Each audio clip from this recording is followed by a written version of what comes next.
Баршаңызға қайырлы күн достар, сіздермен Жансая. Бүгін сіздермен оливье салатын дайындайтын боламыз. Ең алдымен менің каналыма тіркеліп, лайк басып, қоңырауды басып қойыңыздар. Ең алдымен картобымызды кубик тәрізді етіп турап алатын боламыз.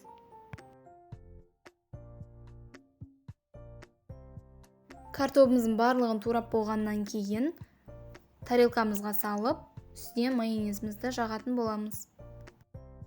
Егер сізде салаттың формасы әдемі болып шыққанын қаласаңыз, осындай кольцо қолдансаңыз болады.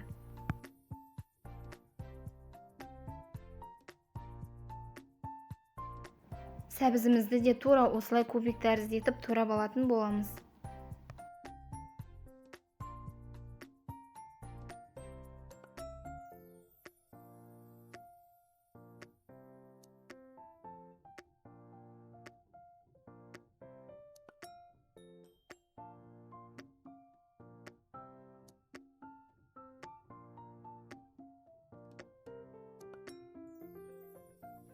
Шұжықты да тура осылай кубик етіп турап алатын боламыз.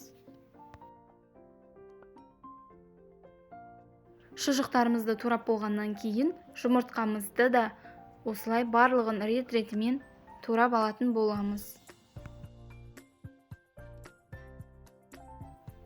Картобымыздың үстіне сәбізімізді салып, тұзын сеуіп, майонезін жағамыз.